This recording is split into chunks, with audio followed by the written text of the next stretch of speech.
નમસ્કાર, આપ જોઈ રહ્યા છો મંતવ્ય ન્યૂઝ અને સીધો સંવાદ સાથે હું રોનક મોઢવાડિયા.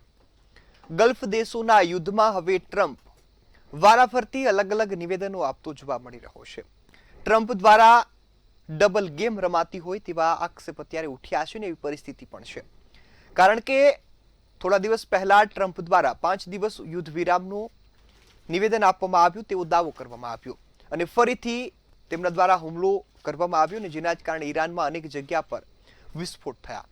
ફરીથી ટ્રમ્પ દ્વારા 10 દિવસના યુદ્ધ વિરામની જાહેરાત થઈ અને તે બાદ ઇઝરાયલ દ્વારા ફરીથી ઈરાન પર હુમલા કરવામાં આવ્યા. બીજી તરફ એવો પણ હાલ સમાચાર મળી રહ્યા છે કે ટ્રમ્પ આ વચ્ચે ઈરાનના અનેક ઠેકાણાઓ પર ગલ્ફ દેશોમાં પોતાની આર્મી મોકલી રહ્યું છે. જેના જ કારણે એક તરફ ટ્રમ્પ યુદ્ધ વિરામના દાવા કરે છે અને બીજી તરફ પોતાની રણનીતિને પાકો કરતો જોવા મળી રહ્યો છે.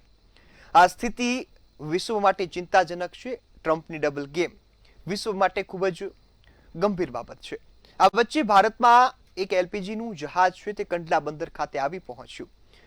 કદાચ ગુજરાતની અછત દૂર થાય તેવું તો નથી, પરંતુ થોડીક રાહત મળે તેવી શક્યતા છે. આ વચ્ચે ભારતમાં પેટ્રોલ ડીઝલના ભાવ પર જે એક્સાઇઝ ડ્યુટી લાગતી હતી, એક્સાઇઝ ડ્યુટીમાં સરકારે 10 રૂપિયાનો ઘટાડો કર્યો. એટલે કે કંપનીઓને જે એક્સાઇઝ ડ્યુટી ચૂકવવી પડતી હતી તેમાંથી હવે 10 રૂપિયા ઓછા ચૂકવવા પડશે. પરંતુ અહીં ગંભીર વાત એ છે કે જનતાને કોઈ ફાયદો નથી થવાનો. જનતાને કોઈ રાહત પેટ્રોલ ડીઝલના ભાવમાં અત્યારે તો નથી મળવાની. સાથે સાથે દેશનું આર્થિક અર્થતંત્ર એ પણ ધીરે ધીરે નબળું પડતું જઈ રહ્યું છે. વિશ્વમાં પણ આવી જ સ્થિતિ છે. તમામ લોકો ચિંતા કરી રહ્યા છે. આર્થિક નિષ્ણાંતો પણ આ બાબતને ગંભીર ગણાવી રહ્યા છે. શેર માર્કેટમાં મંદીનો માહોલ છે. શેર માર્કેટ સાથે સોના ચાંદીના ભાવ ઉપર નીચે થાય છે. બજારોમાં ઉદ્યોગની સ્થિતિ કફોડી છે. ગુજરાતના અનેક ઉદ્યોગો બંધ થવાના આરે છે. સુરતનો ટેક્સટાઇલ ઉદ્યોગ હોય, ડાયમંડ ઉદ્યોગ હોય, ભરૂચનો કેમિકલ ઉદ્યોગ હોય, મોરબીનો સિરામિક ઉદ્યોગ હોય અથવા તો જામનગરનો બ્રાસ ઉદ્યોગ હોય, આ તમામ જગ્યા પર અત્યારે ઉદ્યોગોને બંધ કરવાની ફરજ છે. આ વચ્ચે ગુજરાતીઓ હવે ચિંતામાં છે. આ મુદ્દે આજે ચર્ચા કરવી છે, ગંભીરતાથી મુદ્દાને જાણવો છે અને સુરક્ષા કારણો કેટલા જવાબદાર છે. ભારતની અને વિશ્વની સુરક્ષા પર ટ્રમ્પની ડબલ ગેમ કઈ રીતે અસર કરશે આ પણ મુદ્દાની ગંભીરતાપૂર્વક સમજવો છે. ત્યારે મારી સાથે ગેસ્ટ પેનલમાં જોડાઈ ચૂક્યા છે પ્રોફેસર પ્રવીણભાઈ જાધવ, જેઓ વિદેશી બાબતના નિષ્ણાંત છે, અને સાથે અમૃતલાલભાઈ મકવાણા, જેઓ રિટાયર્ડ લેફ્ટનન્ટ કર્નલ છે. આપ સૌ મહાનુભાવનું મંતવ્ય ન્યૂઝ પર સ્વાગત છે. કર્નલ સાહેબ, હું આપનાથી શરૂઆત કરીશ. યુદ્ધની સ્થિતિમાં અત્યારે ટ્રમ્પની ડબલ ગેમ જોવા મળી રહી છે. આપ કઈ રીતે જોઈ રહ્યા છો અને આ યુદ્ધની પરિસ્થિતિ વચ્ચે કેટલી ચિંતા? જી, સર્વપ્રથમ દર્શક મિત્રો, આપનો એકદમ સરળ શબ્દોમાં જણાવવા માંગીશ કે જે પ્રમાણે 28મી ફેબ્રુઆરીથી જે ઇઝરાયલ અને અમેરિકા દ્વારા ઈરાન ઉપર સંયુક્ત હુમલાઓ કરવામાં આવી રહ્યા છે અને આજે એમનો 28મો દિવસ છે. એ દરમિયાન આપણે અમેરિકાના રાષ્ટ્રપ્રમુખ ડોનાલ્ડ ટ્રમ્પના અનેક નિવેદનો સાંભળ્યા, અનેક નિવેદનો જોયા. એમાંના છેલ્લા જે 3 નિવેદનો જે છે એ નિવેદનોમાં 48 કલાકનું અલ્ટિમેટમ આપવામાં આવેલું કે તમે 48 કલાકની અંદર જો સ્ટેટ ઓફ હોર્મુઝ નહીં ખોલવામાં આવે તો અમે તમારા પાવર ગ્રીડ ઉપર ને તમારા જે મોટા મોટા સ્થાનો છે એના ઉપર અમે હુમલાઓ કરીશું. 48 કલાક પૂરું થવાને આરે આવ્યું. એ જ દિવસે રાત્રે ટ્રમ્પ સાહેબે પોતાનું બીજું નિવેદન આપ્યું અને એ નિવેદન દ્વારા કીધું કે અમે 5 દિવસ સુધી હુમલાઓ નહીં કરીશું. એટલે લગભગ 22 તારીખે એમને આ જે મિયાદ પૂરી થઈ હતી ને 22 તારીખે ફરી વખત તોડવામાં આવ્યું કે અમે 5 દિવસ સુધી કોઈ પણ જાતના હુમલાઓ નહીં કરીએ અને ત્યાં સુધી અમે શક્ય છે તો એમના જે રિઝિમ છે એમની સામે ડાયલોગ કરીશું, એમની સાથે જે ચર્ચાઓ કરીશું અને જે કઈ એનું પરિણામ આવશે એ પ્રમાણે આગળ જોઈશું. વાતો વહેતી થઈ અને ત્યારબાદ એ પણ 5 દિવસ પૂરા થવા આવ્યા. એટલે કે આજે 22 અને 27 તારીખે 5 દિવસ પૂરા થયા અને ફરી વખત એમને નિવેદન આપ્યું કે 6ઠી ફેબ્રુઆરી સુધી અમે કોઈ પણ પ્રકારનો તમારા ઉપર એટેક નહીં કરીએ. તો આ દર્શાવે છે કે ડોનાલ્ડ ટ્રમ્પ જે છે એમની જે સેના છે, એમના જે બેસીસ આવેલા છે સૌથી પહેલા આપણે કહીએ તો બહેરીનની અંદર એમનું 5th જે નેવલ ફ્લીટ કહી શકાય કે સૌથી મોટામાં મોટું નેવીનું જે બેઝ હોય તો એ બહેરીનમાં આવેલું છે. કતરની અંદર સૌથી મોટામાં મોટું એરફોર્સનું બેઝ આવેલું છે. કુવૈતની અંદર એરફોર્સના બેઝ આવેલા છે. આ રીતે લગભગ 20 થી 25 જેટલા આર્મી, નેવી અને એરફોર્સના બેસીસ એટલે કે મિડલ ઇસ્ટમાં આવેલા છે.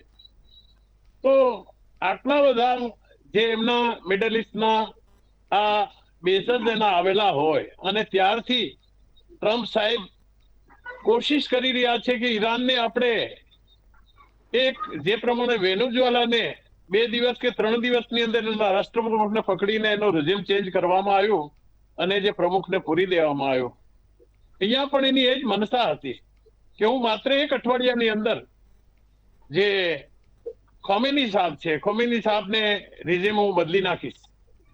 પણ એના આકલન જે છે અંડર એસ્ટિમેટ ઈરાનને કર્યું કે ઈરાન તૈયાર નથી, આપણે હુમલો કરીશું એટલે એને 1 અઠવાડિયામાં બધું નિપટાવી દઈશું. પણ ખરેખર આ બધું જે છે એકદમ ઉલટા બાંસ ભરેલી કા, આ બધું ઉલટું પડ્યું. અને એનું જે આકલન હતું એના ડિફેન્સ એક્સપર્ટોનું હોય કે ઇઝરાયલનું આકલન હોય કે એની જે એજન્સી સીઆઈએ છે, સીઆઈના ડાયરેક્ટરો એમને જે પ્રમાણે ગાઈડન્સ આપવામાં આવ્યું હોય અને જે ડોનાલ્ડ ટ્રમ્પની જે જીદ છે એ જીદને કારણે એમને આ જે પ્રમાણે ડાયલોગ ચાલી રહ્યા હતા કે ડાયલોગ જે યુએનની અંદર ચાલી રહ્યા હતા અને પોઝિટિવ દિશામાં ચાલી રહ્યા હતા, છતાં પણ અમેરિકાએ જ્યારે એટેક કર્યો તો આ એટેક કરવાથી ઈરાન છંછેડાયું અને છંછેડાયા પછી લગાતાર આજે એ જવાબ આપી રહ્યા છે. ઈરાન દ્વારા જે આજે એના 20 થી 25 જેટલા બેસોસ છે, બેસોસમાં કહેવાય 10 થી 12 બેસ તો એમને બિલકુલ ખતમ કરી નાખ્યા, ખલાસ કરી નાખ્યા. અમેરિકાના ઘણા સૈનિકો શહીદ થયા છે, એમના ઘણા સૈનિકો ગંભીર રીતે ઘવાયા છે. એની સાથે સાથે એમની ઘણી બધી મિસાઇલોનું પણ ઘણું મોટે પાયે નુકસાન થયેલું છે, એરક્રાફ્ટનું નુકસાન થયેલું છે, એના ઇન્ફ્રાસ્ટ્રક્ચરનું નુકસાન થયેલું છે.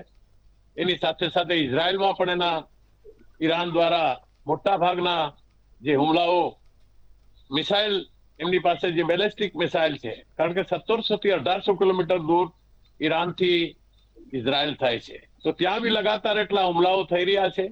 અને આજે લગભગ 1 મહિનો પૂરો થવા આવ્યો છે, છતાં પણ ઈરાન ટસથી મસ નથી. અને આ દરમિયાન જ્યારે ડોનાલ્ડ ટ્રમ્પ દ્વારા 15 શરતો મૂકવામાં આવી કે આ 15 શરતોને તમે માન્ય રાખી અને સ્ટેટ ઓફ હોર્મુઝ ખોલો અને આપણે સીઝફાયરનું ડિક્લેરેશન કરીએ, ત્યારે સામે ઈરાનથી એના જે રિઝિમ છે મોસ્તફા ખોમેની, જે ખોમેની સાહેબને મારી નાખવામાં આવ્યા, જે સુપ્રીમ લીડર હતા, એમના પુત્ર આજે સુપ્રીમ લીડર તરીકેની જે ફરજ બજાવી રહ્યા છે, તો એમણે સખ્ત શબ્દોમાં એના 15 મુદ્દાઓને વખોડી કાઢ્યા કે અમે અમેરિકાના એક પણ મુદ્દા સાથે સહમત નથી. અમારી 5 શરતો છે, જો અમેરિકા અમારી 5 શરતોને માન્ય રાખે તો અમે સીઝફાયર કરવા માટે તૈયાર છે. મુદ્દા નંબર 1, મિડલ ઇસ્ટમાં આવેલા એમના 20 થી 25 જેટલા જે આર્મી, નેવી, એરફોર્સના બેસીસ છે એ તાત્કાલિક અંશથી એને રિમૂવ કરવામાં આવે. ત્યારબાદ બીજા મુદ્દા પ્રમાણે એમને કહેલું કે આ જે વિવાદ ચાલી રહ્યો છે હમાસ ફિલિસ્તીનની અંદર, હિઝબુલ્લાહ લેબનાનની અંદર અને હુતી જે યમનની અંદર, આ ત્રણ તમે જે પ્રમાણે એમને ઉગ્રવાદી સંગઠન તરીકે ડિક્લેર કર્યા છે, તો એમનો જો વિવાદ છે એ વિવાદને સુલઝાવવામાં આવે. અને ત્યારબાદ ત્રીજા મુદ્દા પ્રમાણે કે ઈરાનમાં જે પ્રમાણે તમે નિર્દોષ લોકોની હત્યા કરી છે અને અમારા અનેક ઇન્ફ્રાસ્ટ્રક્ચરને નાશ કરવામાં આવ્યો છે, તો અમને જે ખર્ચો થયો છે એ તમામ ખર્ચાનો મુઆવજો આપવામાં આવે. અને ત્યાર પછીની બીજી જે શરતો છે એ શરતો ઉપર પણ એમણે બધી વાતો કરી કે ભવિષ્યમાં ફરી વખત તમે ઈરાન ઉપર ક્યારે હુમલો ના કરો એવી તમારે અમને બાંહેધરી આપવી પડે. આ જાતના મુદ્દાઓ એમની સામે રાખેલા છે. અને અત્યારની પરિસ્થિતિમાં આપણે કહી ના શકાય કે જે પ્રમાણે એક મિનિટે ને કલાકે દિવસે જે પ્રમાણે અમેરિકાના રાષ્ટ્રપ્રમુખ આજે પોતાના નિવેદનો બદલાવી રહ્યા છે, એની સાથે સાથે એની જે શાખ છે, એની જે ઇમેજ છે આજે વર્લ્ડની અંદર, કે આજે છેલ્લા 28 દિવસથી જે પ્રમાણે આ એક ડેડલોક લાગી ગયો છે. સ્ટ્રેટ ઓફ હોર્મુઝની અંદર લગભગ 1500 થી 2000 જેટલા ઓઇલ, ગેસ અને માલવાહક જહાજો ત્યાં ફસાઈ ગયેલા છે, જેના કારણે આજે જે મોંઘવારી, જેના કારણે શેર માર્કેટ જે ધરાશાયી થઈ છે, એ આ બધું શ્રેય જે છે એ અમેરિકાના રાષ્ટ્રપતિ ડોનાલ્ડ ટ્રમ્પને જાય છે, કે વગર વિચારે પગલું ભર્યું અને ઈરાન ઉપર એટેક કરવામાં આવ્યો, અંડર એસ્ટિમેટ કરી કે હું અઠવાડિયામાં બધું પૂરું કરી નાખીશ, અને આજે લગભગ 28 દિવસ થવા આવ્યા છતાં પણ હજુ લગાતાર આ યુદ્ધ હજુ પણ લાંબુ ચાલે એવી સંભાવના છે. કારણ કે અમેરિકા એમની શરતોને માન્ય રાખવાની નથી. એની સાથે સાથે આજે જે પ્રમાણેની શાખ ખરાબ થઈ રહી છે, એમની જે પાર્ટી છે એ પાર્ટી દ્વારા પણ એના સભ્યો એનાથી નારાજ છે, એના સંસદ સભ્યો જે છે એ પણ એનાથી નારાજ છે, અમેરિકાની પ્રજા પણ એનાથી નારાજ છે કે આજે જે પ્રમાણે બેક બોડી આ રહી છે, એના જે અમેરિકાના સૈનિકો શહીદ થઈને અમેરિકા વાપસ જ્યારે જાય છે, ત્યારે ત્યાંની પ્રજા અને ત્યાંના લોકો રાષ્ટ્રપ્રમુખથી નારાજ છે. એમણે કીધું કે તમે એક ત્રીજા દેશને બચાવવા માટે, કે ઇઝરાયલને બચાવવા માટે તમે પોતાના દેશના સૈનિકોની શહીદી વરો છો, પોતાના દેશના સૈનિકોનું નુકસાન પહોંચાડો છો, તમે પોતાનું નુકસાન પહોંચાડો છો. અને જ્યારે $220 બિલિયન જેટલી મોટી રકમ સંસદમાં અપ્રુવલ માટે માંગવામાં આવી, ત્યારે અનેક સવાલો એને કરવામાં આવ્યા. અને સિક્યુરિટીના સૌથી મોટા જે ડાયરેક્ટર તુલસી ગેબાર્ડ હતા, એમણે સ્પષ્ટ શબ્દોમાં એમને કહી દીધેલું કે ઈરાનનો કોઈ ખતરો નથી, યુદ્ધ કરવાની કોઈ જરૂરિયાત નથી. આજે દુનિયામાં સૌથી મોટો ખતરો હોય તો એ પાકિસ્તાનનો ખતરો છે. કારણ ત્યાં તેનું જે અસ્થિરતા છે, રાજકીય અસ્થિરતા, કે છેલ્લા પાકિસ્તાન જ્યારથી આઝાદ થયું 75 વર્ષથી પાકિસ્તાનમાં એક પણ સરકારે 5 વર્ષ પૂરા નથી કર્યા. 3 થી 4 વખત ત્યાં માર્શલ લો લાગી ગયો. એટલે આજે એમની પાસે જે 150 થી 160 જેટલા પરમાણુ શસ્ત્રો છે, એ પરમાણુ શસ્ત્રોની કોઈ સલામતી નથી. જો કદાચ એ પરમાણુ શસ્ત્રો કોઈ ઉગ્રવાદીના હાથે લાગી જશે તો આ દુનિયાના માટે સૌથી મોટામાં મોટો ખતરો બની જશે. એટલા માટે જો ખતરો હોય તો સૌથી મોટો ખતરો આખી દુનિયા માટે કે પાકિસ્તાન મોટો ખતરો છે. તો એની સામે એક્શન લેવાની જરૂર હતી. ઈરાન પાસે માત્ર 640 કિલો જે એનરિચ યુરેનિયમ, એટલે કે 400 કિલો એનરિચ યુરેનિયમ હતું, 240 કિલો જેટલું જે તૈયાર નહોતું. 60% એનરિચ થયેલું ને બાકીનું એનરિચ કરવાનું બાકી હતું. તો આ માટે જે પ્રમાણે અમેરિકાએ નિર્દોષ 150 જેટલી છોકરીઓની હત્યા કરી છે, તો આવું કરવાથી આખી આજે દુનિયા નારાજ છે, નાટો પણ એનાથી નારાજ છે. દુનિયાના દેશોએ કીધું મારી તમે મદદ કરવા માટે આવો, સ્ટેટ ઓફ હોર્મુઝ ખોલાવવા માટે. આજે સ્પષ્ટ શબ્દોમાં દુનિયા એનાથી વિરુદ્ધ જઈ રહી છે અને આવનારા સમયમાં પણ જશે, એની શાખ જશે. અને જો કદાચ આ યુદ્ધ લાંબુ ચાલશે તો આખી દુનિયામાં રિસેશન આવી જશે. જી કરણ સર, હું આપની પાસે ફરીથી આવું છું. જી હા પ્રવીણજી, એક મિનિટ હું આખી દુનિયામાં રિસેશન આવી જશે. અને આજે જે પ્રમાણે માત્ર 5 રૂપિયા ન્યારાએ પેટ્રોલ પંપમાં જે ભાવ વધારો કર્યો છે, પેટ્રોલમાં અને ડીઝલમાં લગભગ 2 થી 3 રૂપિયા જેટલો વધારો કરેલો છે. તો અત્યારે એમ કહી શકાય કે ભારત સરકાર દ્વારા જે એલપીજી નો ગેસ પુરવઠો એ પૂરતા પ્રમાણમાં ચાલે એવું છે. અને સરકાર દ્વારા જે નિવેદનો આપવામાં આવ્યા છે કે ભારત સરકાર પાસે આવનારા 60 દિવસ સુધી પણ આપણો પુરવઠો ખૂટે એમ નથી. એની સાથે સાથે આપણી વિદેશ નીતિના પરિણામે અને હિન્દુસ્તાનના લોકોની લાગણીના લીધે અને નરેન્દ્ર મોદીના વિઝનના લીધે આજે ઈરાન જેવા કન્ટ્રીએ કહ્યું કે ભારતના કોઈ પણ એલપીજી ટેન્કર હોય કે એમના જહાજોને ત્યાંથી સ્ટેટ ઓફ હોર્મુઝથી પસાર કરવામાં આવે. માત્ર 3 દેશોને પરમિશન આપેલી છે, ચાઇના, ભારત અને રશિયા. એની સાથે સાથે બીજા 2 દેશોનો પણ સમાવેશ કર્યો છે, એમાં પાકિસ્તાન અને ઈરાકનો પણ સમાવેશ થાય છે. આ સિવાયના કોઈ પણ દેશોના ટેન્કર હોય એને આ સ્ટેટ ઓફ હોર્મુઝથી પસાર કરવા દેવામાં નહીં આવે. જી બિल्कुल प्रवीण भाई आपनी पास से खास आविस जो दुनिया में अभी स्थिति है, भारत की जो स्थिति है, आप किस तरह से देख रहे हैं और ये परिस्थिति कब तक काबू में आ सकती है? जी प्रवीण भाई। देखिए अभी जो सिचुएशन यहाँ पे बनी हुई है, तो सबसे पहला जो असर हम देख रहे हैं कि पेट्रोल और जो डीजल और गैस की प्राइसेस है, उसका सीधा इम्पैक्ट जितने भी इंडस्ट्री उस पे काम कर रही है उसको होगा. तो इवन 10% लाइक $10 से पेट्रोल की या क्रूड ऑयल की प्राइस बढ़ जाती है, तो हमारा जो जीडीपी ग्रोथ है 0.3 से 0.5% तक कम हो सकता है. तो जीडीपी का मतलब उत्पादन कम होगा तो जो एम्प्लॉयमेंट हमारे यहाँ पे है वो कम होगा, लोगों के पास पैसा कम होगा, तो ओवरऑल जो स्पेंडिंग कंज्यूमर का होगा वो कम होगा. तो ओवरऑल जो रिसेशन जैसी जो परिस्थिति आप देख रहे हो. दूसरा जो हमारा रुपये की वैल्यू है इन टर्म्स ऑफ डॉलर, वो आप देख रहे होगे कि अभी 94 तक जा रही है. तो उसका सीधा इम्पैक्ट क्या हो रहा है, जितने भी चीजें हम रॉ मटेरियल इंपोर्ट करते हैं बाकी देशों से, तो वो महंगा हो रहा है.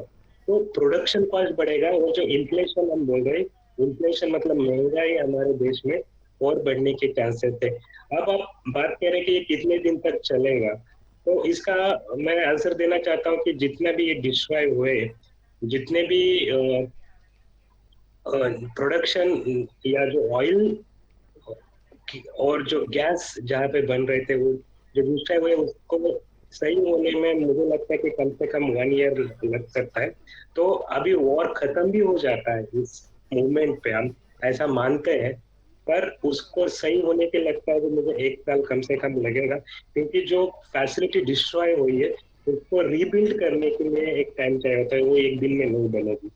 तो तीसरा हम देखते हैं कि ये आप देख रहे हैं कि लाइक स्टॉक मार्केट पूरा गिरा हुआ है. लाइक इवन नॉर्मली ये कहा जाता है कि जब स्टॉक मार्केट गिरता है तो सोना, लाइक गोल्ड एंड चांदी, लाइक हम बोलते हैं सोना और चांदी की डिमांड बढ़ जाती है. बट ऐसा भी नहीं हो रहा है, क्योंकि प्रॉब्लम है कि लोगों की अभी बहुत अनसर्टेनिटी इनटू द मार्केट है, तो लोग किसी भी तरह किसी लिक्विड फॉर्म में मनी चाहते हैं. मुझे और भी एक बहुत इंपॉर्टेंट इशू लग रहा है कि जो अभी बहुत लोगों ने उसके ऊपर ध्यान नहीं दिया है.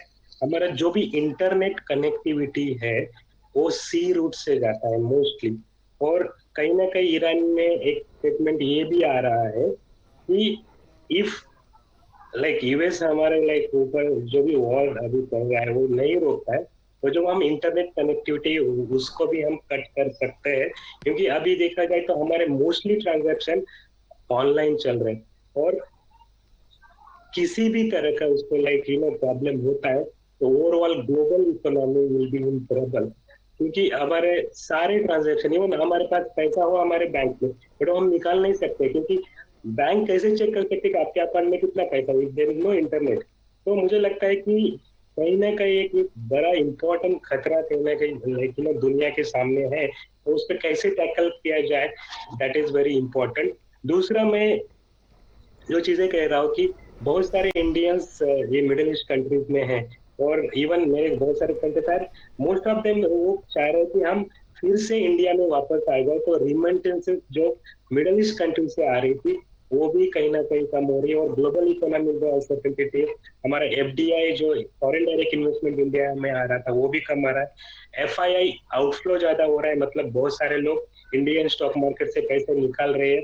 और तीसरा जो चीज है, हमारा जो एक्सपोर्ट होता था वो कंट्री, जैसे ईरान को हम सबसे ज्यादा बासमती चावल एक्सपोर्ट करते थे, तो अनसर्टेनिटी के कारण जो एक्सपोर्ट भी हो रहा है, एक्सपोर्ट अर्निंग इंडिया की वो भी कम हो रही है. तो मुझे लग रहा है कि जो हम सपना देख रहे हैं कि 2047 तक इंडिया को विकसित देश बनना है, उसमें कहीं ना कहीं ये जो अभी सिचुएशन है उसमें बाधा ला सकता है. क्योंकि हमारा overall 8 to 9% consistent GDP growth हमें रहना चाहिए, बट ये जो अभी सिचुएशन बना है उसकी वजह से उसको कहीं ना कहीं एक ठेस पहुंचने की संभावना है.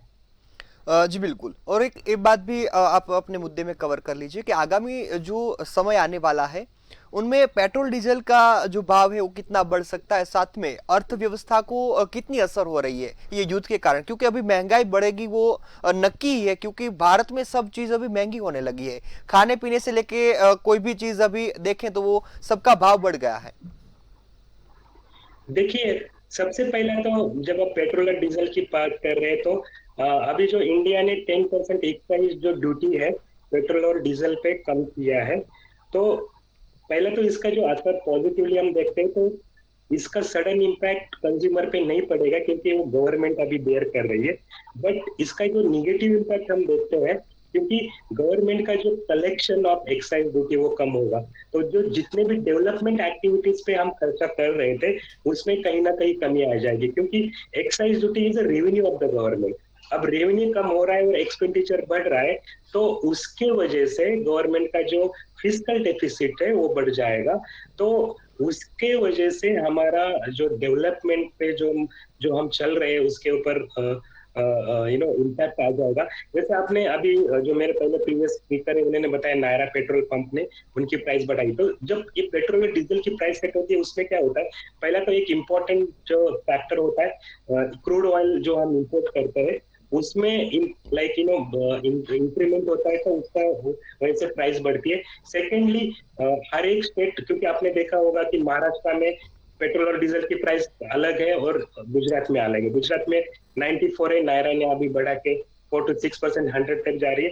बट हम देखेंगे ऑलरेडी महाराष्ट्र में वो जो प्राइस है 104 तक जाती है क्योंकि हर एक स्टेट का जो वैट होता है वो अलग होता है। तो और जो ऑयल मार्केटिंग कंपनीज होती है जैसे आपने देखा तो भारत पेट्रोलियम हो गया, इंडियन ऑयल हो गया, उनका भी एक कहीं ना कहीं शेयर या प्रॉफिट शेयर उसमें रहता है। तो अभी आपने देखा होगा कि ये जो नायरा जो कंपनी है उन्होंने बढ़ाने का मेन कारण है कि उनका जो प्रॉफिटेबिलिटी कम हो रहा है due to high crude oil prices, तो उसको कंपेंसेट के लिए उन्होंने बनाया। बट अभी जो गवर्नमेंट ने कंसेशन दी है एक्साइज ड्यूटी में, तो एक काइंड ऑफ एक सब्सिडी है, तो उसके वजह से पेट्रोल और डीजल की प्राइसेस कंज्यूमर के लिए मुझे नहीं लगता है कि अभी बढ़ सकती है क्योंकि उसको कहीं ना कहीं गवर्नमेंट ने अभी कंपेंसेट किया है।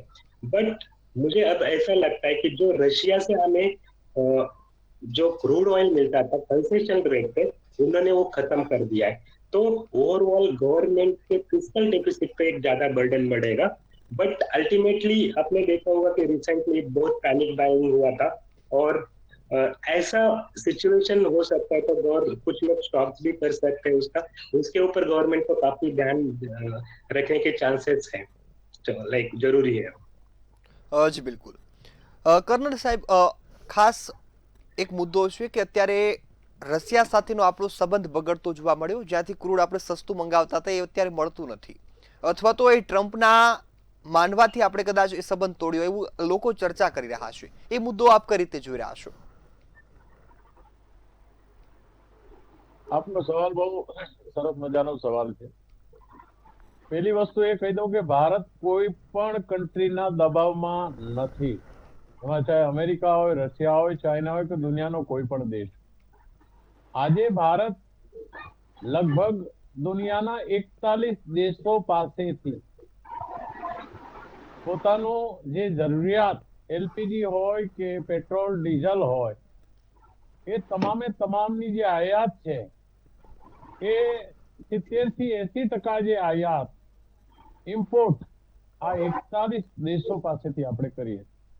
અને સૌથી વધુ એમ કહી શકાય કે એક સમય હતો જે 2019 માં આપણે ખૂબ જ સસ્તા ભાવે ઈરાન પાસેથી આ જે કાચું તેલ છે જેને ક્રૂડ ઓઇલ આપણે કહી શકાય, એ ક્રૂડ ઓઇલ એ આપણે ઈરાન પાસેથી એલપીજી તમામે તમામ બધું લેતા હતા।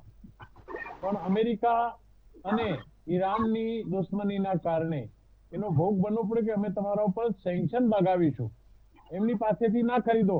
પણ ઈરાન એક એવો દેશ હતો કે જેમણે આપણે એક મહિનાનું ક્રેડિટ આપેલું કે તમે સામાન પેલા ઈરાનમાંથી લઈ જાઓ, એને રિફાઇનરીમાં પેલું કરો, પછી વેચો અને જે પૈસા આવે પછી અમને પૈસા આપો। એ પૈસા બી કે અમને નથી જોઈતા, એ પૈસાના બદલામાં તમે અમને ચાવલ આપો, એ પૈસાના બદલામાં જે અમને જરૂરિયાત હોય એ વસ્તુઓ તમે અહીંયા પહોંચાડો. તો એ પ્રમાણે ઈરાન સાથે આપણે ઘણા જ સારા સંબંધો હતા અને છે.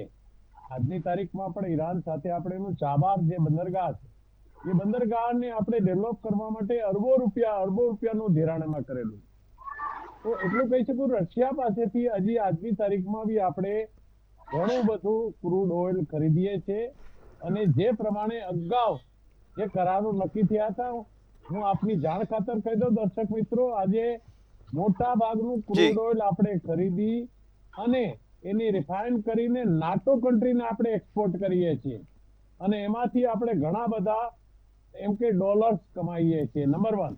એની સાથે સાથે ભારત સરકાર અને પેટ્રોલિયમ મંત્રાલય દ્વારા ઇન્સ્ટ્રક્શન આપવામાં આવેલું છે કે જે ભારતની જેટલી રિફાઇનરીઓ છે, જે દુનિયાના દેશોમાંથી આપણે કાચું તેલ મગાવીએ છીએ, ક્રૂડ ઓઇલ મગાવીએ છીએ અને એને રિફાઇન કરીને બીજા દુનિયાના દેશોમાં જે મોકલીએ છીએ, તો એ મોકલતા પહેલા ઇન્સ્ટ્રક્શન એ આપવામાં આવેલું છે કે પહેલા ભારતની રિક્વાયરમેન્ટ પૂરી કરો, પછી બાકી દુનિયાના દેશોને તમે સપ્લાય કરી શકો છો.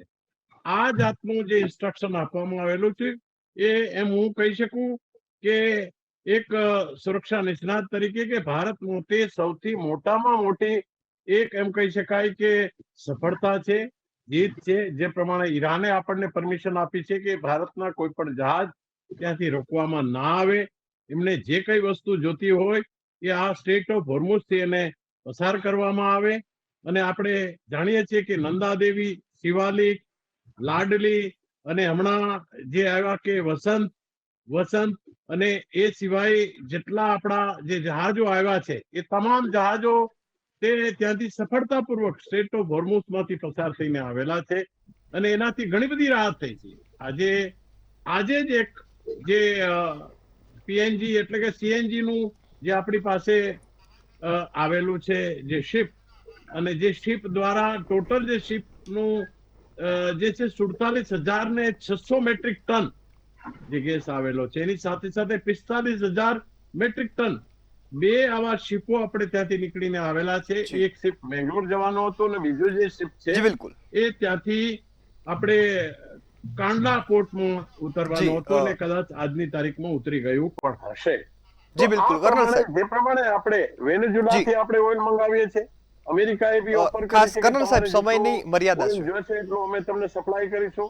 અને અમેરિકા જી કર્નલ સાહેબ, હું આપને અહીં ખાસ રોકવા માંગીશ કે આવનારા 1 મહિના સુધી તમે રશિયા પાસેથી જે જી બિલકુલ ખાસ સમયની મર્યાદા છે એટલે કાર્યક્રમને સમાપ્ત કરવો પડશે. આપ બંને અમારી સાથે જોડાયા, મહત્વના મુદ્દા પર ખૂબ સરસ માહિતી આપી બદલ આપનો આભાર.